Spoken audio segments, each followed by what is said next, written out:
As a the morning শ্ব'ত এই মুহূৰ্তত আমি জনাওঁ যোৰহাটৰ এটা অত্যন্ত গুৰুত্বপূৰ্ণ খবৰ। যোৰহাটত আজি বিয়লিৰ ভাগত জিলাখনৰ শীৰ্ষ আৰক্ষী বিষয়াসকল আৰু থানাসমূহৰ ভাৰপ্ৰাপ্ত বিষয়াসকলৰ সৈতে এখন বিশেষ বৈঠকত বহিব মুখ্যমন্ত্ৰী ডক্টৰ হিমন্ত বিশ্ব শৰ্মাই। যোৰহাটত বৃদ্ধি হোৱা অপৰাধজনিত ঘটনাসমূহক লৈ আৰক্ষীৰ সৈতে পৰ্যালোচনা কৰিব মুখ্যমন্ত্ৰীয়ে। উল্লেখযোগ্য যে শেহতীয়াকৈ জিলাখনৰ অধিকাংশ আৰক্ষী বিষয়া বদলি হৈছে। যোৰহাটৰ প্ৰায়সমূহ থানা আৰক্ষী চকীৰে ভাৰপ্ৰাপ্ত বিষয়াসকলৰ একেলগে বদলি নিৰ্দেশ ওলাইছে আৰু ইয়াৰ সমান্তৰালভাৱে জিলাখনৰ নগৰাঞ্চলত অভাৱনীয়ভাৱে বৃদ্ধি পাইছে অপৰাধজনিত ঘটনা। অক্টোবৰ মাহত মৰিয়নীত অনুষ্ঠিত উপনিৰ্বাচনৰ বাবে আৰক্ষী ব্যস্ত হৈ থকাৰ সময়ত যোৰহাট সদৰ থানাৰ অধীনত এমাহৰ ভিতৰতে 20খনতকৈও অধিক দুচকীয়া বাহন চুৰি হৈছে। বিগত 10 মাহত প্ৰায় 140খন দুচকীয়া বাহন চুৰি হৈছে যোৰহাট সদৰ অঞ্চলৰ পৰা। যোৰহাট সদৰ থানাৰ অধীনত 4 শতাধিক চুৰিৰ ঘটনা সংঘটিত হৈছে বিগত 10 মাহত। এনে ঘটনাসমূহ নিয়ন্ত্ৰণ কৰাৰ ক্ষেত্ৰত আজিৰ বৈঠকত কেনে আলোচনা কৰা হয় সেয়া হ'ব অত্যন্ত লক্ষণীয় এটা বিষয়। ধাৰাবাহিকভাৱে যোৰহাটত সংঘটিত হৈছে অপৰাধজনিত ঘটনা। তাৰ সমান্তৰালকৈ আমাৰ যোৰহাটৰ সাংবাদিক গৌতম বৰাই জনাই আহিছিল যে আৰক্ষীৰ দুৰ্বলতা, প্ৰশাসনৰ দুৰ্বলতাৰ সুযোগ গ্ৰহণ কৰি দল সংগঠন একাংশ সংগঠনৰ কৰ্মকৰ্তাই সমান্তৰাল চৰকাৰ চলাই আহিছে যোৰহাটত। এই সমগ্ৰ বিষয়ে আজি পৰ্যালোচনা কৰিব মুখ্যমন্ত্ৰী ডক্টৰ হিমন্ত বিশ্ব শৰ্মাৰ উপস্থিতিত। আমাৰ যোৰহাটৰ সাংবাদিক গৌতম বৰাৰ সৈতে সংযুক্ত হৈছো এই মুহূৰ্তত। গৌতম, অত্যন্ত এটা চিন্তনীয় আৰু উদ্বেগজনক বিষয়। আৰক্ষীৰ দুৰ্বলতাৰ সুযোগ গ্ৰহণ কৰি কিন্তু যোৰহাটত ধাৰাবাহিক ৰূপত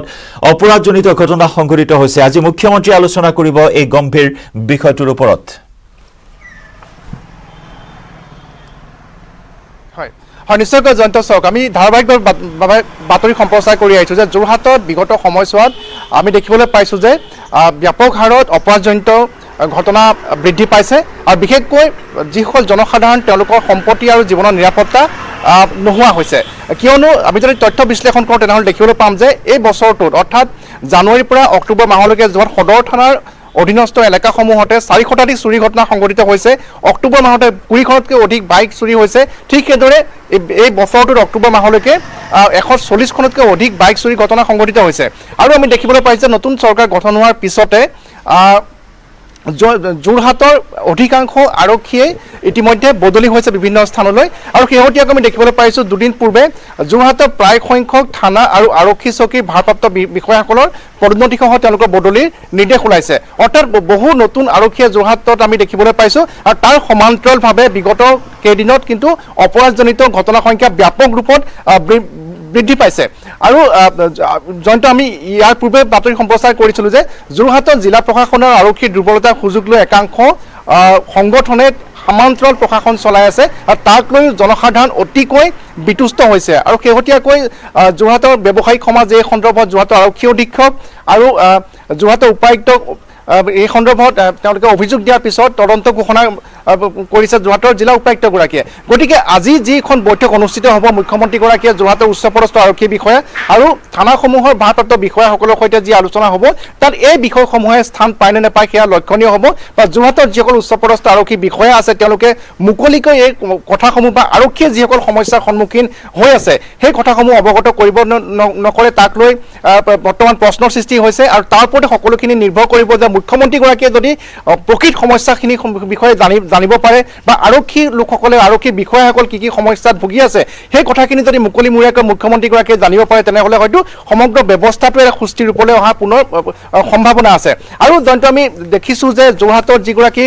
নিৰাপত্তা বিভাগৰ অতিৰিক্ত আৰক্ষী অধীক্ষক দীৰ্ঘদিন ধৰি নাই। আৰু তাৰ সমান্তৰালভাৱে মৰিয়নীত যি উত্তেজনাময় পৰিস্থিতিৰ সৃষ্টি হৈছিলে সীমান্ত অঞ্চলত, তেতিয়া আমি দেখিছিলোঁ অধিকাংশ আৰক্ষী তাতে নিয়োজিত হৈ থাকিব লগা হৈছিলে। তাৰপিছত যি উপ নিৰ্বাচন আহিলে মৰিয়নীত, উপ নিৰ্বাচনত প্ৰায় 1.5-2 মাহ ধৰি আৰক্ষী তাত ব্যস্ত থাকিব লগা হ'ল। ঠিক সেইদৰে আৰক্ষী বিভাগৰ যি ৰিক্ৰুইটমেণ্ট হৈছিলে, যি নিযুক্তি হৈছিলে, সেই নিযুক্তি প্ৰক্ৰিয়াটো আৰক্ষীয়ে ব্যস্ত থাকিব লগা হ'ল। আৰু এই ঘটনাসমূহৰ বাবে অধিকাংশ আৰক্ষী যেতিয়া সেইসমূহত ব্যস্ত থাকিব লগা হৈছিলে সেই সময়ছোৱাতে কিন্তু ব্যাপক হাৰত যোৰহাট নগৰখনত অপৰাধজনিত ঘটনা বৃদ্ধি হোৱা আমি দেখিবলৈ পাইছোঁ আৰু হয়তো সেইসমূহৰ ভিতৰতে সেইসমূহৰ ওপৰত আজি পৰ্যালোচনা হ'ব যোৰহাটত আজি বিয়লি শিৱসাগৰৰ অনুষ্ঠানসমূহৰ পৰা উভতি যোৱাৰ পথত যোৰহাটৰ জ্যেষ্ঠ আৰক্ষী বিষয়াসকল আৰু তাৰ লগতে থানাসমূহৰ ভাৰপ্ৰাপ্ত বিষয়াসকলৰ সৈতে যিসমূহ অপৰাধজনিত ঘটনা হৈছে তাৰ ওপৰত পৰ্যালোচনা চলিব আৰু সকলোৱে আশা কৰিছে যে এই আলোচনাখনতে এনে এটা ফলাফল ওলাওক যাতে যোৰহাটত যিসমূহ বৰ্তমান জনসাধাৰণে সম্পত্তি আৰু জীৱনক লৈ নিৰাপত্তাহীনতাত ভুগিছে তাৰ যাতে অন্ত পৰে আৰু দক্ষ আৰক্ষী বিষয়াসকলক যাতে যোৰহাটত নিযুক্তি দিয়া হওক বা তেওঁলোকৰ দায়িত্ব প্ৰদান কৰা হওক সেই আশা যোৰহাটবাসীয়ে কৰিছে গতিকে আজি যিখন বৈঠক অনুষ্ঠিত হ'ব এটা মূল কথাটো হৈছে যে যোৰহাটৰ আৰক্ষী বিষয়াসকলে মুখ্যমন্ত্ৰীগৰাকীৰ সৈতে যেটো এক পোনপটীয়া সুযোগ পাইছে মুখ্যমন্ত্ৰীগৰাকীক সকলোখিনি কথা অৱগত কৰাৰ ক্ষেত্ৰত বিশেষকৈ তেওঁলোকৰ যিখিনি অভাৱ অভিযোগ আছে বা তেওঁলোকে কাম কৰিবলৈ যাতে যিখিনি সমস্যাৰ সন্মুখীন হৈছে পোনপটীয়াকৈ গৃহ বিভাগৰ দায়িত্বত থকা মুখ্যমন্ত্ৰীগৰাকীক তেওঁলোকে আজি অৱগত কৰাৰ সুযোগ লাভ কৰিছে গতিকে এই সুযোগৰ সদ্ব্যৱহাৰ যোৰহাট আৰক্ষীৰ শীৰ্ষ বিষয়াসকলে কৰে নে নকৰে সেয়া লক্ষণীয় হ'ব জয়ন্ত অত্যন্ত গুৰুত্বপূৰ্ণ কথা গৌতম আপুনি আমাক জনাইছে যে দীৰ্ঘদিন ধৰি একাংশ পদ খালী হৈ আছে সেই পদসমূহত কিন্তু দক্ষ বিষয়া নাই আনহাতে বদলি কৰা হৈছে প্ৰমোশনৰ বাবে বদলি কৰা হৈছে একাংশ আৰক্ষী বিষয়াক কিন্তু তাৰ পিছতো এই পদসমূহ খালী হৈ আছে পূৰণ কৰাৰ ক্ষেত্ৰত কিয় গুৰুত্ব আৰোপ কৰা হোৱা নাই আসলতে কিয় অৱহেলিত হৈ আছে আজি 10 মাহ ধৰি আপুনি যি 10 মাহৰ তালিকা ইতিমধ্যে আমাক জনাইছে কিমান চুৰিকাণ্ড সংঘটিত হৈছে ডকাইতি কাণ্ড সংঘটিত হৈছে আইন শৃংখলাৰ অৱনমনৰ বহু খবৰ ইতিমধ্যে আপুনি আমাক যুগুত কৰি সেই প্ৰতিবেদন আমি সম্প্ৰচাৰ কৰিছো কিন্তু গৌতম কিয় 10 মাহ ধৰি অৱহেলিত হৈ থাকিবলগীয়া হ'ল এই গুৰুত্বপূৰ্ণ জিলাখনৰ বিশেষকৈ আৰক্ষীৰ এই বিভাগসমূহ হয় হয় হয় জয়ন্ত নিশ্চয়কৈ আমি দেখিবলৈ পাইছোঁ যে যোৰহাট জিলাখনত আমি পূৰ্বে উল্লেখ কৰিছোঁ যে অতিৰিক্ত আৰক্ষী অধীক্ষক যে নিৰাপত্তা সেই পদবীটো খালী হৈ আছে দীৰ্ঘদিন ধৰি খালী হৈ আছে আৰু উপ নিৰ্বাচনৰ পৰা আৰম্ভ কৰি যি মৰিয়নিৰ যি সীমান্তৰ যি উত্তেজনাময় পৰিস্থিতিকে ধৰি বিভিন্ন ঘটনা যোৰহাটত সংঘটিত হৈ গৈছে আৰু তাৰ সমান্তৰালভাৱে আমি দেখিবলৈ পাইছিলোঁ যে নতুন চৰকাৰ গঠন হোৱাৰ পিছতে অসমত ব্যাপক সালসলনি হৈছিল আৰক্ষীৰ বিভাগটোত একেলগে জিলাখনৰ বহু সংখ্যক আৰক্ষী বিষয়া সেই সময়ত বদলি কৰা হৈছে আৰু সেই নতুন নতুন বিষয়া আহি যোৰহাটত ইতিমধ্যে যোগদান কৰিছে বা কিছু সংখ্যকে যোগদান কৰা নাই আৰু তাৰ ফলশ্ৰুতি আমি দেখিবলৈ পাইছোঁ যে এই সময়ছোৱাতে অৰ্থাৎ যেতিয়া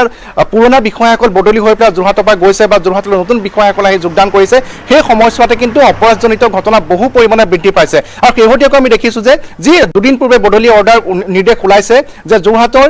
পুলিবৰ আৰক্ষী থানা ঠিক সেইদৰে টিয়ক আৰক্ষী থানা মৰিয়নি আৰক্ষী থানাকে ধৰি বৰহোলা আৰক্ষী থানাকে ধৰি তাৰ যিসকল ভাৰপ্ৰাপ্ত বিষয়া আছে সকলো ভাৰপ্ৰাপ্ত বিষয়াই ইতিমধ্যে বদলি নিৰ্দেশ ওলাইছে আৰু তাৰ লগতে যিসমূহ আৰক্ষী চকী আছে ভোগদৈ আৰক্ষী চকী চিনামৰা আৰক্ষী চকীকে ধৰি যিসমূহ আৰক্ষী চকী আছে গুৰুত্বপূৰ্ণ সেই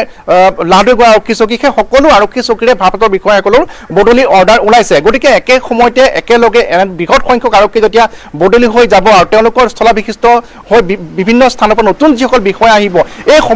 সময়ছোৱাৰে কিন্তু সুযোগ লৈছে অপৰাধীসকলে আৰু সেইবাবে এই সময়ছোৱাতে ব্যাপক হাৰত অপৰাধজনিত ঘটনা জিলাখনত বৃদ্ধি হোৱা আমি দেখিবলৈ পাইছোঁ আৰু তাৰ সমান্তৰালভাৱে যিহেতু মুখ্যমন্ত্ৰীগৰাকীয়ে ড্ৰাগছকে ধৰি ঠিক সেইদৰে গৰু চোৰাং ব্যৱসায়ীকে ধৰি ইত্যাদি বিভিন্ন বিষয়সমূহ হয়তো আজি পৰ্যালোচনা কৰিব কিন্তু শেহতীয়াকৈ যোৰহাটবাসী ৰাইজ যি জীৱন আৰু সম্পত্তি নিৰাপত্তাক লৈ যি শংকাত ভুগিছে আৰু বিশেষকৈ আৰক্ষী বিষয়াসকলৰ নিজস্ব যিসমূহ সমস্যা আছে সেইসমূহৰ ওপৰত পৰ্যালোচনা কৰি কেনেধৰণৰ সিদ্ধান্ত গ্ৰহণ কৰা হয় তাৰ ওপৰতে কিন্তু বহুখিনি কথা নিৰ্ভৰ কৰিছে জয়ন্ত ধন্যবাদ গৌতম ধন্যবাদ জ্ঞাপন কৰিছো আপোনাক আৰু আৰক্ষীৰ এই ব্যৱস্থাটোক স্মাৰ্ট কৰি তোলাৰ বাবে ইতিমধ্যে বিভিন্ন আঁচনিৰ কথা কৈ অহা হৈছে গতিকে যোৰহাটৰ ক্ষেত্ৰত এইসমূহ ব্যৱস্থা কেনেদৰে সুচাৰুৰূপে পৰ্যালোচনা কৰা হয় আজিৰ দিনটো যথেষ্ট গুৰুত্ব বহন কৰিছে মুকলিমূৰীয়াকৈ এই সমস্যাসমূহ মুখ্যমন্ত্ৰীৰ আগত অৱগত কৰিব পাৰিব পৰ্যালোচনা বৈঠকত বিশেষকৈ আৰক্ষী বিভাগৰ বিশেষ পৰ্যালোচনা বৈঠকত মিলিত হ'ব আজি মুখ্যমন্ত্ৰী ডক্টৰ হিমন্ত বিশ্ব শৰ্মাই আৰু ইয়াৰ লগে লগে যোৰহাটবাসীয়েও কামনা কৰিছে যে তেওঁলোকৰ নিৰাপত্তা সুনিশ্চিত হওক আৰক্ষী শক্তিশালী হওক যোৰহাটত